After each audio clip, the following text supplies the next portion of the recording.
Welcome back to another episode of the podcast. I am Mike, And I'm Duran. and we like to keep it brief and easy. So, Duran, quick question for you. What's up? How do you handle disagreements or conflicts with your significant other? I can stay at your house tonight, right? I just want to check before I answer that question. You always got a spot at my house. All right, cool. All right. Honestly, conflict in my household is weird because I handle it like Batman, and I don't like Batman How is that? because I always have an answer. I always have it ready. This has already been foreseen and it's already been talked about. So I'm gonna say some witty stuff, and it's gonna make you feel bad, and then you're gonna be mad at me because you're gonna feel like I'm talking over you, but I'm not talking over you. Mm.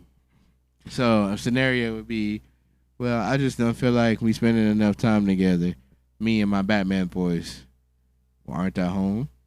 Yes. Aren't you home? Yes. So you agree we are in the same space, which is home? Yes.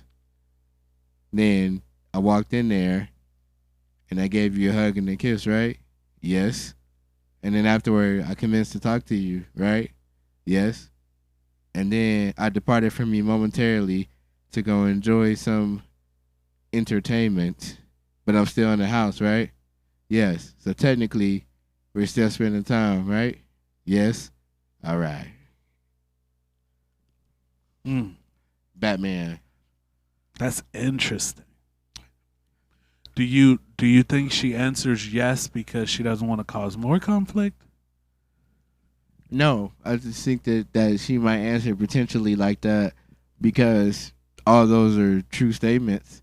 Well, and I only ask that in this in this instance because I want to be brutally honest throughout this one because I can give an answer that makes me sound amazing, but I won't when I give my answer.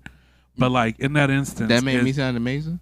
no, I'm just saying like in this instance, it sounds like she wanted some more like personal one-on-one time, not we're just under the same roof, right? And your answer kind of broke it down to where it was like you were explaining, yeah, we're here together.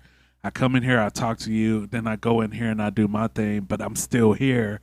So that should be counted as time, which, like, yeah, you're not out in the streets and you're not running around doing stupid stuff or cheating or talking to other people or whatever. She ain't got to worry about where you at. But still, it's that one-on-one attention that y'all used to have before kids that y'all don't have as much of now. Like, and that's natural. You got kids, so you're not gonna have that same, time with each other like you did before kids. Not at least until they up and older. That's not true necessarily because, again, this is why I say this is where the Batman kicks in. So I already predicted you was going to say that. Okay. Or something similar to that. So with that being said, I would be like, okay, well, who said that we couldn't spend time together? What does time consist of? And what does it look like with me and you in it? If you want to spend that time, tell me that. But did she not tell you by saying, I just don't feel like we spend time together? And this is a hypothetical, but in a hypothetical like this, So is that not that person saying, like, I want to spend more time with you? that is that person saying they want to spend more time with me, but did I not give rebuttal and leave you room and the opportunity to tell me that you want to do more things? You see what I'm saying? No, I don't. I created an action. It's like a button sequence on the game. Did you supposed to press square and you didn't, so you missed your opportunity. So I chose to do something else until you decide what time consists of between the both of us. But it sounds like she wanted. I mean, in this instance, it sounds like they wanted more of you to step up and create that time. If they're coming to you and saying, "Hey, I want more time with you," maybe it's because prior, and I know y'all relationship beforehand, right? And prior to this, you would drive to her. You don't look at me like you didn't. I drove you there once. multiple times to her for y'all to cohabitate for the weekend, for y'all to hang out for the weekend, right? So I feel like in that instance, sometimes they feel like the chase is there, so it's still exciting, right? But what happens when y'all do get married and move in, and the chase isn't there because they're always with you, at least when you're home? Craven said the hunt is always on. The hunt is always on, and it consists of a two-way street and not an individual street. Once you've initiated the conversation with me, I've opened the door for you to say, "Hey, let's go do something." And if you wanted me to take that step, give me more of the hint, because when I want to do it, I'm going to give you the hint. I'm going to tell you. So, as adults, I think that we get comfortable and we think that our partners are supposed to read our minds and just know what that time consists of. So that's why I said I'll become Batman. So now I'm giving you the filler to the stuff I left holes in for her to fill in, because it's not saying that I don't think that we should spend time or that I shouldn't initiate it or do anything for the time. But I answered your question by telling you, hey, we're both here. When you're ready, we can do something. And if I'm ready, then I would come tell you. I wouldn't just expect you to magically know when I need that extra special attention. Now does that make sense as I'm starting to put in those crucial puzzle pieces? Yeah, what I'm hearing is it needs to be communicated. Absolutely. And sometimes If she's hungry, she's gonna say, "I'm hungry." She ain't gonna exactly. come up and be like, "I wish we could eat more." Yeah. And then your show would be nice if we had a sandwich. And then there's still things that come with that. So now you know when you're hungry. Let's do it at an efficient time where we can get food that you're going to enjoy. You know what I mean? Yeah. So it's the same thing with relationships. If I felt like I needed some one-on-one time with you, I'm going to text you. I'm going to initiate a code essentially, and let's not act like every married couple don't got some code to let you know when it's time to do something or when something's supposed to happen. There's a code. So when you don't initiate the whoop whoop, and you don't hear the mating call, whatever we got, whether it's a look, I might take a particular cup out the cabinet, it's something. So the chase is still there and all that. You just got to initiate it too. Mm. So I'm not, at least for me, I'm not one to just do it in that particular retrospect, because I feel like when you do that, that's unfair to your spouse to automatically assume that they knew you needed that or that. You know, maybe we should be spending a little bit more time together. You know what I mean? Yeah. So it's not I'm putting nothing above my significant other in this situation. It's just that I opened the door by responding to you. Now it's different if I came home and just completely ignored you and didn't leave that opportunity to be open, or I just never ever initiated these things. You know? I will say this: I'm a work in progress. And if my wife ever comes out here, she will tell you. I've said it before that when there's a conflict or if there's an argument with me and my wife, man, depending on how bad it is, or if I'm really ready to have that conversation at that moment, I will monotone it and just okay and yes and get my like I internalize it and rather than like I don't yell at my wife.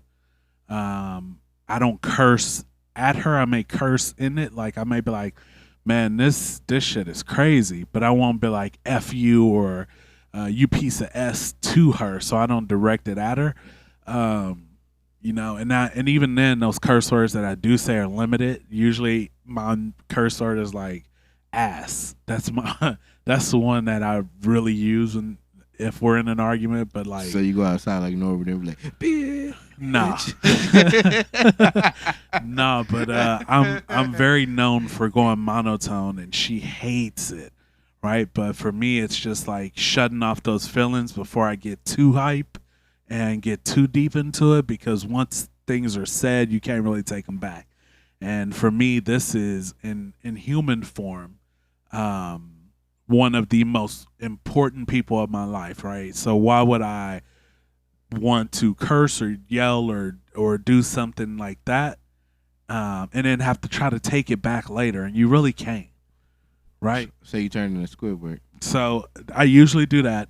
But I will say, like, over the last year or so, like, we really had a conversation about more communication, and having those talks where we voice what the actual problem is. And I say I'm still a work in progress because I don't like repeating myself. I don't like voicing the same problem over and over. Um, but neither does she. And so sometimes you'll see us kind of get quiet because we're upset over something that we've already voiced that the other person is doing, and we're hoping that they fix it, and it may not be fixed yet, or they may be looking like they're reverting back to something that they've done before. And so we've just So learned, like you said earlier, communication, man. It's the biggest thing. Like, communicate when there's an actual problem or potential problem before it becomes bigger than what it truly is. I think that as married couples, we get too comfortable and we get biggity and uppity and bougie.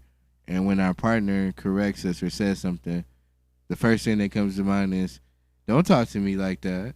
I'm not your You kid. can't tell me what to do." But actually, they can talk to you like that because that's what you signed up for. And sometimes you get beside yourself. And who better to know you when you get beside yourself than your spouse, right? Right. So it's a level of maturity and of love for me to be able to confront you about an issue, especially if we're talking about it and I see you start to exhibit some of those behaviors. Yeah, don't get me wrong. My wife has checked me before. Now the thing is, in the moment, I'm so like in it, and it's not that even an argument with us. Usually when she checks me, it's because I'm getting upset with somebody else, or I'm doing something where she knows, like, I know he's getting pissed off. I know he's about to get upset. I know he's about to say something, and she'll give me that look, that code, and she'll check me, and then I have to decide: do I want to continue doing what I'm doing, or do I listen to her? Because at this moment, she has a clear mind, a clear head. She sees that this is going bad. Or do I listen to myself in the moment when I'm upset? And I'm starting to learn more and more. Like when she goes, "Michael, hey, I need to slow down. I need to stop. I need to go, okay, let me walk away for a second and think about this." I see. So essentially, we had talked about the good parts and how those conversations go, but more than likely, those conversations don't go that way, and so you don't always get to have those easy solutions like that. So it's just important to know that you should be able to say what you need. And I'm an avid believer. If you want to spend time, then say that. Don't expect somebody to just know you need time or you want to spend time. And it doesn't have to change. It does change because then one thing that's been coming up or I've been hearing is, well, I'm older now, so I don't like that particular thing I used to like when I was a little bit younger. And I heard other people say that before too, and I'm like, that's fine and dandy. But with that being said, if you're gonna say that, then you need to understand that it's a level of maturity you have to say you want something, to do something. And just because you ask for it, don't make it no less special than what it is.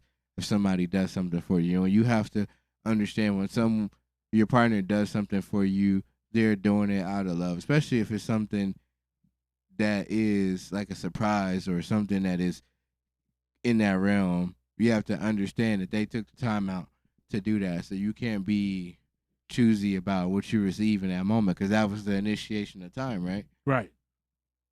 Time is more valuable than money because you can't get it back. You can get money back. You can't get time back. Well, on that note, we love to know what everybody thinks.